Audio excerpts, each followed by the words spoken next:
우리나라 역사를 보면 수없이 많이 외적들의 침입을 받았습니다. 얼마나 많은 그런 침입을 받았는지 모릅니다. 그러나 그럴 때마다 우리나라에는 뛰어난 장수들이 있어서 그 외적들을 물리치고 승리하는 이런 역사들이 있어 왔죠.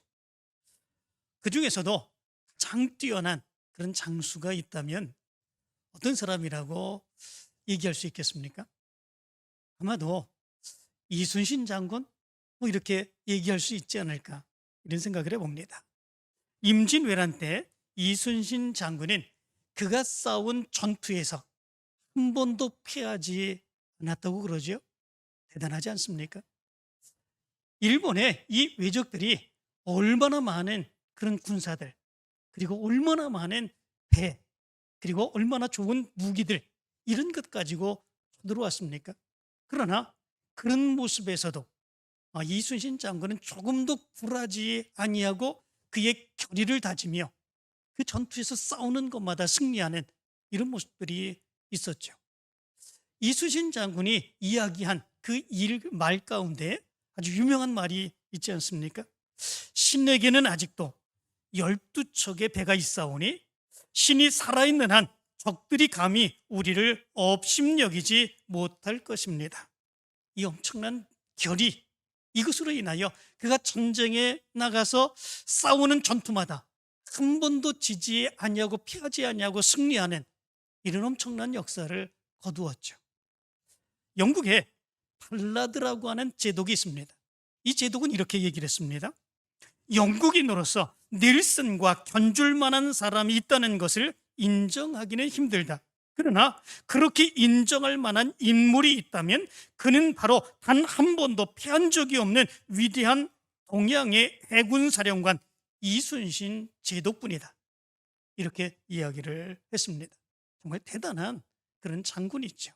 그런데 오늘 성경 말씀 가운데 보면 이 이순신 장군, 그리고 영국의 닐슨 장군, 이런 사람들에게 비교해도 결코 뒤지지 않는 아주 위대한 그런 사람이 기록되어 있죠. 그 사람이 누구입니까? 여호수아입니다.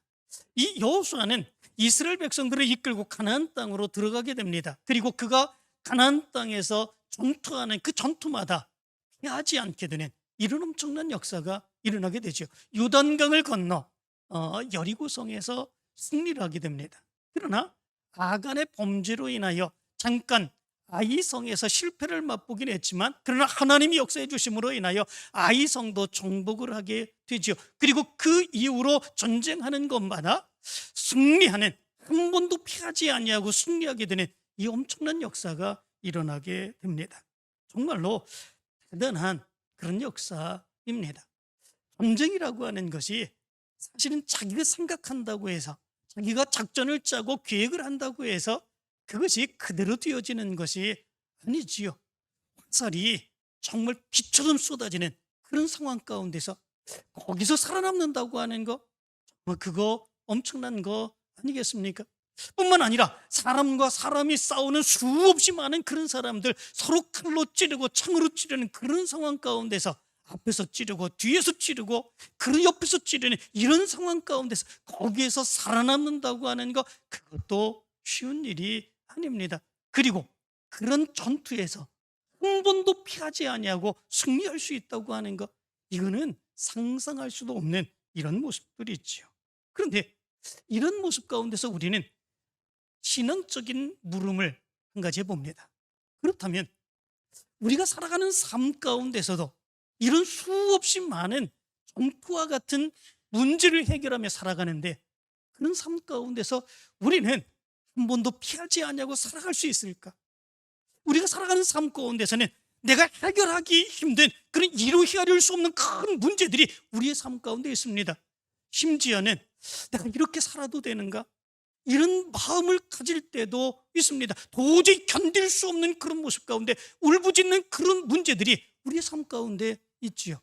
그러나 그런 문제만 있는 것이 아닙니다. 또 작은 문제들 이렇게 저렇게 많이 있지요.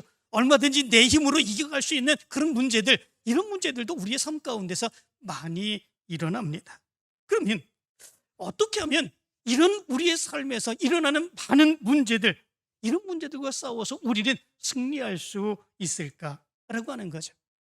한 번도 피하지 않냐고, 한 번도 어려움을 겪지 않냐고 능히 다 이기며 우리가 승리할 수 있는 그런 모습들이 있겠습니까? 참 쉽지 않은 그런 문제 있지요. 그러면 어떻게 하면 우리가 살아가는 삶 가운데서 이 영적인 전쟁, 영적인 전투에서 우리는 승리하며 살아갈 수 있을까라고 하는 거죠. 오늘 성경 말씀 가운데 보면 우리가 그렇게 살아갈 수 있고 승리할 수 있는 방법을 알 수 있게 됩니다. 오늘 성경 말씀 여호수아 10장의 이야기, 이것은 이스라엘 백성들이 여호수아의 용도함으로 인하여 가나안 땅에 들어가게 되고 가나안 남부 지역을 다 점령하는 그런 이야기가 기록되어 있는 것을 보게 됩니다. 좀 전에도 말씀드렸지만 요단강을 건너 여리고성을 정복합니다. 아이성에서는 아간이라고 하는 사람의 범죄로 인하여 조금 어려움을 겪기는 했지만 하나님이 다시 싸워주시고 하나님께서 힘주심으로 인하여 그 아이성의 전투에서도 승리하게 되는 역사가 일어나게 됐지요. 그리고 가나안 부족들이 이스라엘 백성들이 전쟁에서 승리하게 되는 이런 역사가 일어나니까 가나안 부족들이 연합해가지고 이스라엘과 대적을 하게 되는 그런 모습들이 있게 됩니다. 그런 과정 가운데 기브온 부족이 바로 이스라엘 백성들에게 투항해 오게 되죠. 화친을 맺게 됩니다. 그 모습 안에서 이 가나안 부족들이 분노를 행하게 되고 그래서 기드온 부족들을 치게 되는 그런 모습들이 있게 됩니다. 기드온 부족들은 그 모습 안에서 여호수아에게 도움을 요청하죠. 왜냐하면 화친을 맺었기 때문에 그렇습니다. 그날 밤에 여호수아는 군사들을 이끌고 순식간에 40km를 달려가서 그 가나안 부족들, 그 왕들을 사로잡게 되죠. 그리고 그들을 끌어내서 처형을 하게 되는 이런 모습들이 있게 됩니다. 그리고 그 이후에 이 남부 지역에서의 전쟁은 승승장구하고 한 번도 피함이 없는 이런 모습들이 이루어지게 되죠. 막게다, 림나, 라기스, 에글론, 헤브론, 드빌, 가데스바네아, 가사, 고센 땅을 비롯한 가나안 전 지역에 대해서 승리하게 되는 이런 엄청난 역사가 일어나게 됩니다. 이렇게 많은 전쟁 싸움을 행하게 되면 한두 번 정도는 실패할 수도 있는 거 아니겠습니까? 그거는 나 혼자 싸우는 것이 아니기 때문에 그렇습니다. 한두 번 질 수도 있는 건데 그런데도 불구하고 이 여호수아는 한 번도 그 전쟁에서 그 싸움에서 지지 아니하고 승리하는 이런 역사가 일어나게 됩니다. 그것도 여호수아가 그렇게 이끌어가는 그 이스라엘 백성들이 그렇게 힘 있는 사람들이 아니었지 않습니까? 노예였던 그런 사람들이었습니다. 광야에서 40년을 살았던 그런 사람들이었습니다. 훈련받지 못했던 그런 사람들이었습니다. 그런데 그 사람들을 이끌고 가나안 땅의 성과 그리고 가나안 땅의 좋은 무기들, 이런 사람들이 있는 가나안 땅을 정복해 나간다고 하는 거 쉽지 않습니다. 그것도 한 번도 그 전투에서 지지 아니하고 승리한다고 하는 거, 이거 있을 수 없는 그런 모습들이죠. 그런데도 불구하고 여호수아는 계속적으로 승리해가는 그 역사가 있습니다. 어떻게 해서 그렇게 할 수 있었을까라고 하는 거죠. 여호수아가 정말 지혜 있는 사람이었기 때문에 그렇겠습니까? 여호수아가 능력 있는 사람이었기 때문에 그렇습니까? 그럼에도 불구하고 이스라엘 백성들의 숫자가 많기 때문에 그런 것이겠습니까? 그런데 사실은 그렇지 않습니다. 오늘 성경 말씀 가운데 보면 그 비결을 이렇게 말씀해 주고 있습니다. 42절의 말씀을 보면 이렇게 말하죠. 이스라엘의 하나님 여호와께서 이스라엘을 위하여 싸우셨으므로 여호수아가 이 모든 왕들과 그들의 땅을 단번에 빼앗으니라. 이렇게 말씀해 주고 있습니다. 이스라엘의 하나님 여호와께서 이스라엘을 위하여 싸우셨으므로 이 모든 땅들을 단번에 빼앗았다. 한 번도 지지 아니하고 빼앗은 그런 역사가 일어났다. 이렇게 말씀해 주고 있습니다. 하나님이 개입하셨습니다. 하나님이 역사해 주셨습니다. 하나님이 싸워 주셨습니다. 그러므로 인하여 이 여호수아와 이스라엘 백성들이 승리할 수 있었다라고 하는 거죠. 그런데 문제가 있습니다. 그 문제는 뭐냐면 하나님이 싸워 주시면, 하나님이 함께 하시면 이렇게 승리할 수 있습니다. 그런데 문제는 하나님이 어떻게 해야 우리와 함께 하실 수 있는가? 이 문제가 중요한 거죠. 하나님의 능력이면, 하나님의 힘이면, 하나님이 싸우시면 우리의 삶의 문제 모든 것들도 우리가 능히 승리하며, 아무리 큰 문제라고 할지라도, 아무리 작은 문제라고 할지라도 우리는 능히 승리하며 싸워 이길 수 있는 그런 모습들이 있습니다. 중요한 것은 하나님이 우리와 함께 하시는 거죠. 어떻게 하면 하나님이 우리와 함께 하셔서 우리가 우리의 삶의 모든 문제 가운데 승리할 수 있을까라고 하는 거죠. 오늘 말씀 가운데서 우린 그 비결을 발견할 수 있게 됩니다. 그 비결의 첫 번째 모습은 무엇이겠습니까? 그것은 하나님의 명령에 순종하며 따라 사는 일입니다. 하나님의 명령대로 행하는 일이지요. 오늘 성경 40절 우리가 읽지는 않았지만 이렇게 말합니다. 이와 같이 여호수아가 그 온 땅 곧 산지와 네겝과 평지와 경사지와 그 모든 왕을 쳐서 하나도 남기지 아니하고 호흡이 있는 모든 자는 다 진멸하여 바쳤으니 이스라엘 하나님 여호와께서 명령하신 것과 같았더라. 이렇게 말씀해 주었습니다. 여호수아는 이 전투에 나가서 싸울 때에 하나님이 명령하신 것처럼 그것에 순종해서 그대로 행하는 그런 모습들이 있었다라고 하는 거죠. 그래서 하나님이 싸워주시고 그 전쟁에서 승리할 수 있었다고 말씀해 주고 있습니다. 그렇다면 하나님이 명령하신 것, 그 명령은 무엇이겠습니까? 어떤 명령이겠습니까? 그것은 이 가나안의 모든 족속들을 다 진멸하라 라고 하는 것, 그것이 하나님의 명령이었습니다. 진멸하라고 하는 것이 무엇입니까? 그것은 어린아이부터 노약자들까지 여자들에게 이르기까지 모두 다 완전히 죽여서 없애라 라고 하는 명령입니다. 심지어 짐승들까지, 거기에 있는 모든 것들, 이 가나안 땅의 모든 것들을 완전히 없애고 그들을 죽이는 그런 모습들, 이것이 진멸하라고 하는 것인데 하나님께서는 여호수아에게 그런 명령을 내렸습니다. 정말 잔인하지 않습니까? 그리고 이해할 수 없는 그런 모습들이 있지 않습니까? 아니, 어린 아이들이 문제가 있다고, 노약자들이 나가서 싸울 수 있습니까? 여자들이 나가서 싸울 수 있습니까? 그런 게 행할 수 없는 것, 그런 거 아니겠습니까? 아무리 전쟁이라고 할지라도 그것들 모두가 다 진멸하여서 완전히 없애버린다고 하는 것, 이건 너무나도 잔인하고 너무나도 야비하고 사랑이 없는 그런 메마른 그런 마음 같습니다.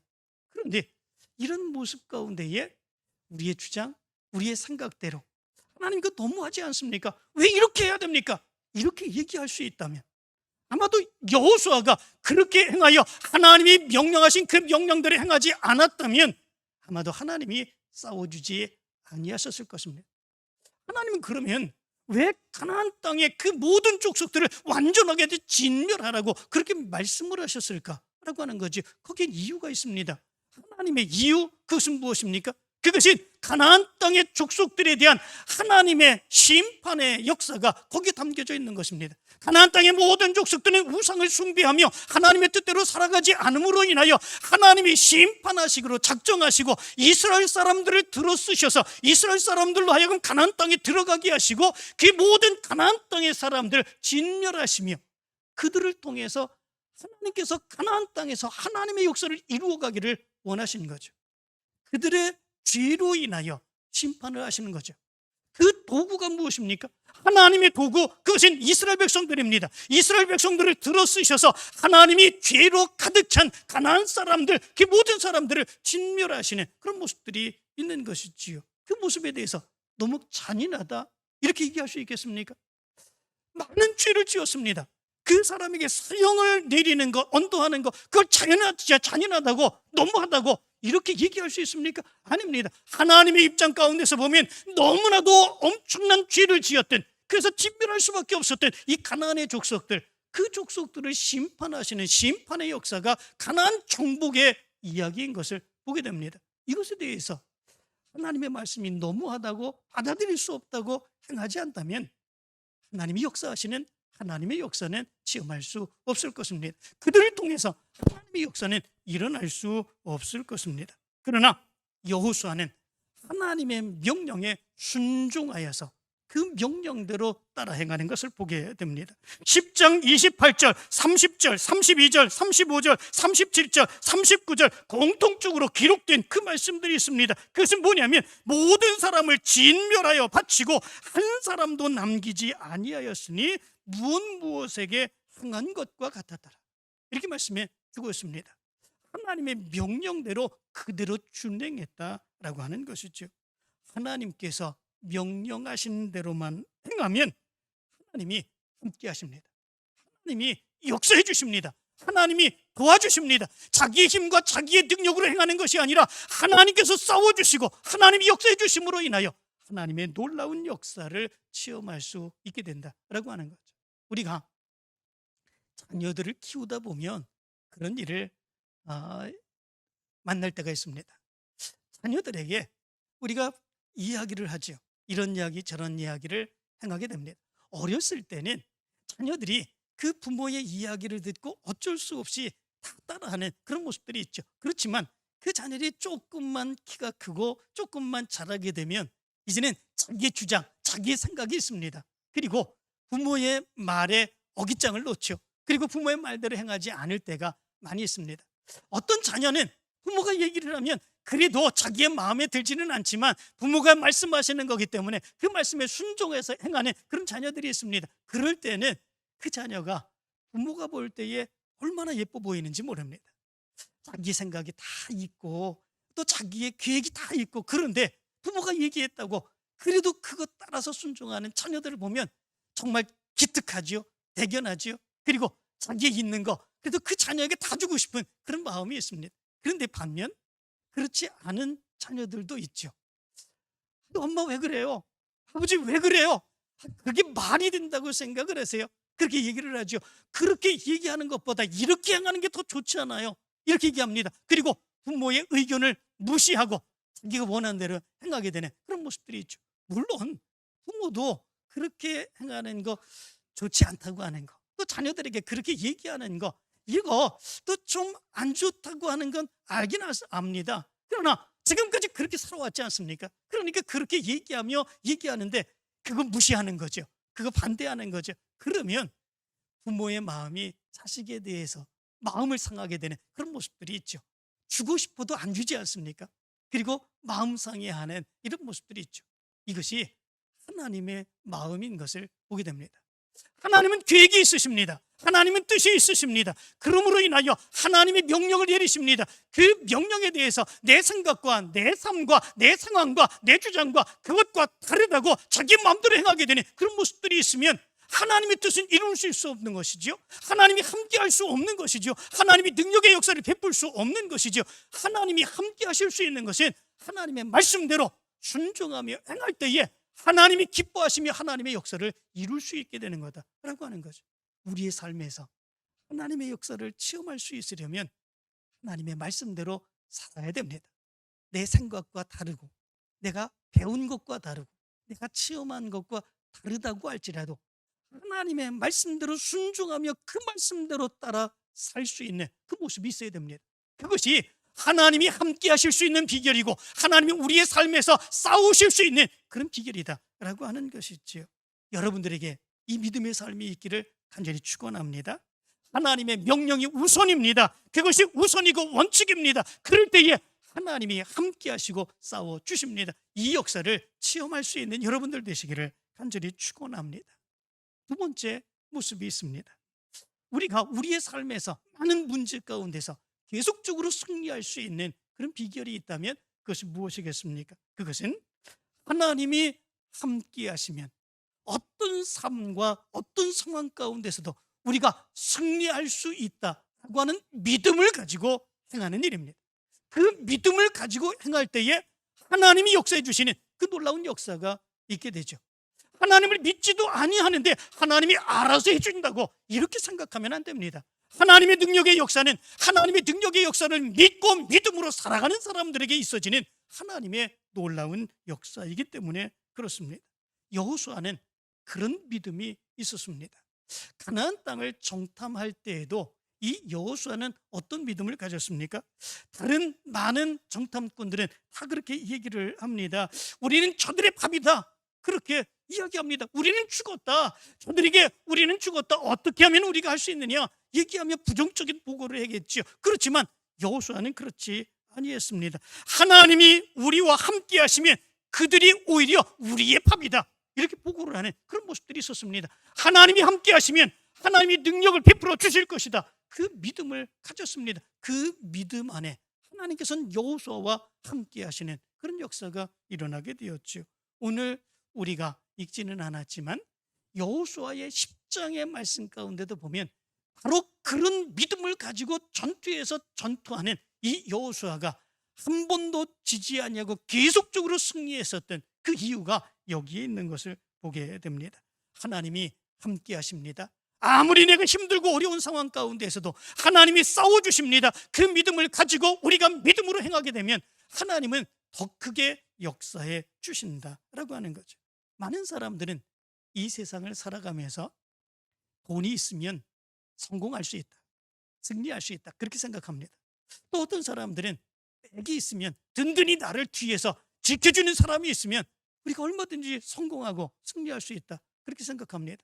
또 어떤 사람은 뒤에서 또한 누가 나를 도와주는 사람만 조금만 있다면, 몇 명만 나를 도와준다면 내가 얼마든지 이 세상에서 승리할 수 있다, 그렇게 생각을 합니다. 그러나 세상의 삶의 모습은 그렇게 녹록지 않습니다. 돈 있다고 해서 성공하는 게 아니죠. 빽 있다고 해서 성공하는 게 아니죠. 나를 도와준다고 해서 그 사람 때문에 내가 성공하고 승리하는 게 아니지요. 나를 돕던 그 사람이 언젠간 나를 배반하고 오히려 나를 더 어렵게 만드는 그런 모습들이 있는 것, 그것이 우리가 살아가는 그런 세상의 삶의 모습인 것을 보게 됩니다. 바로 그렇습니다. 세상의 것들로는 승리할 수 없습니다. 그러나 하나님이 나를 붙들어 주십니다. 인도해 주십니다. 언제 어떤 상황 가운데서도 하나님이 함께 하시면 내가 든든히 이길 수 있습니다. 그 믿음을 가지고 살아가게 되면 하나님이 역사해 주시고 하나님이 사람 붙여주시고 하나님이 문제를 해결해 주셔서 우리는 능히 승리할 수 있게 된다라고 하는 것입니다. 복음성가 중에 왜 나만 겪는 고난이냐고 하는 그런 찬양이 있습니다. 그 찬양 아시죠? 그 찬양의 가사의 내용을 보면 이렇습니다. 왜 나만 겪는 고난이냐고 불평하지 마세요.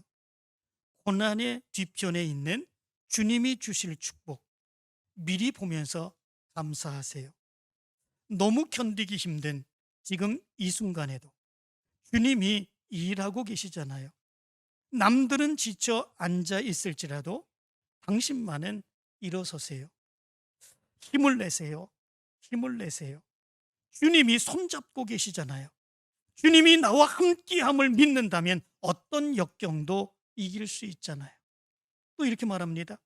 왜 이런 슬픔이 찾아왔는지 원망하지 마세요. 당신이 잃은 것보다 주님께 받은 은혜 더욱 많음에 감사하세요. 너무 견디기 힘든 지금 이 순간에도 주님이 일하고 계시잖아요. 남들은 지쳐 앉아 있을지라도 당신만은 일어서세요. 힘을 내세요. 힘을 내세요. 주님이 손잡고 계시잖아요. 주님이 나와 함께함을 믿는다면 어떤 고난도 견딜 수 있잖아요. 이 찬양처럼 그렇지 않습니까? 우리가 아무리 힘들고 어려운 모습들이, 문제가 산적한 모습이 있다고 할지라도 하나님이 나와 함께 계신다면, 예수님이 나와 함께 계신다면 능히 내가 승리할 수 있다, 이 믿음을 가지고 우리가 살아간다면 하나님이 함께 하십니다. 하나님이 싸워주십니다. 하나님이 해결해 주십니다. 하나님의 놀라운 능력의 역사를 부어주십니다. 그 믿음으로 승리할 수 있는 여러분들이 되시기를 간절히 축원합니다. 세 번째 모습이 있습니다. 그 세 번째 모습은 우리가 이 여호수아가 계속적으로 승리할 수 있었던 그런 비결은 그가 수많은 전투를 했지만 그 전투 가운데 머물러 있고 앞으로 계속해서 진격해 나가기만 하는 것이 아니라 다시 길갈이라고 하는 곳으로 다시 돌아와 영적인 무장을 다시 향하게 되는 이 모습이 있었기 때문에 그렇습니다. 여호수아서 10장 15절의 말씀 가운데 보면 이렇게 말합니다. 여호수아가 온 이스라엘과 더불어 길갈 진영으로 돌아왔더라. 이렇게 말합니다. 그리고 오늘 성경 10장 43절은 이렇게 말합니다. 여호수아가 온 이스라엘과 더불어 길갈 진영으로 돌아왔더라. 이렇게 말합니다. 참 이상하지 않습니까? 이스라엘 사람들이 가나안 땅을 다 진멸합니다. 그리고 정복해서 나갑니다. 그렇다면 다시 뒤로 돌아올 이유가 없습니다. 다시 뒤로 돌아와서 여기에 다시 머물 이유가 없습니다. 그러면 정복한 것만큼 또다시 나가야 되는 이런 모습들이 있게 되는 거죠. 그런데 이상하게도 이 여호수아는 그 성들을 계속해서 정복해 나갑니다. 그런데 거기에서 머물며 다시 앞으로 전진해 나가는 것이 아니라 다시 뒤로 돌아와 길갈이라고 하는 곳으로 다시 돌아오게 되는 이런 모습들이 있게 됩니다. 길갈이라고 하는 것, 그것이 어떤 것이겠습니까? 이 길갈이라고 하는 것은 이스라엘 사람들이 40년 동안 광야 가운데 살다가 요단강을 건너게 되죠. 그리고 요단강을 건너게 된 이후 제일 처음으로 장막을 쳤던 것, 그것이 바로 길갈입니다. 그런데 그 길갈에 그냥 장막만 친 것이 아닙니다. 하나님이 요단강을 이제 물론 막아주셨습니다. 그 막아주시고 이스라엘 백성들이 요단강을 건너게 되었죠. 그리고 그 요단강에서 돌 12개를 가져다가 이 길갈에 세워두게 되죠. 하나님이 역사해 주셔서 이 요단강 물을 끊으시고 우리 백성이 건너게 되었다. 바로 이 돌들을 보면서 이스라엘 백성들은 하나님이 역사해 주셨습니다. 하나님이 인도해 주셨습니다. 그 믿음의 확신을 얻기 위해서 하나님께서 여호수아에게 명령하여서 그 돌들을 가져다가 길갈에다가 세우게 되죠. 그리고 그 길갈에서 이스라엘 백성들이 광야 가운데서 행하지 못했던 하나님의 백성인 표시 할례를 행하게 되는 그런 모습들이 있게 되죠. 그리고 가나안 땅에서 첫 번째 유월절 절기를 지나며 명절을 지내게 되는 그런 모습들이 있게 됩니다. 그것이 바로 길갈입니다. 하나님이 역사해 주셨던 놀라운 역사의 표시가 있는 것, 그리고 하나님께서 역사해 주신 믿음의 표시 할례를 행하며 하나님께서 역사해 주시고 인도해 주시는 백성이 바로 우리의 백성입니다. 믿음으로 고백했던 바로 그것, 그리고 하나님께서 역사해 주셨던 그 은혜의 감격을 기쁨 가운데 거행했던 바로 그것, 길갈입니다. 이스라엘 백성들이 전투를 행하며 그 전쟁께서 승리를 했다고 할지라도 다시 돌아와 길갈로 돌아왔던 이유가 여기 있었던 것을 보게 됩니다. 만약에 이스라엘 백성들이 그 전투에서 승리하고 그리고 앞으로 계속 정진만 하는 그런 모습들이 있었다면 이스라엘 백성들의 모습 가운데서는 그 믿음이 없었을지는 모릅니다.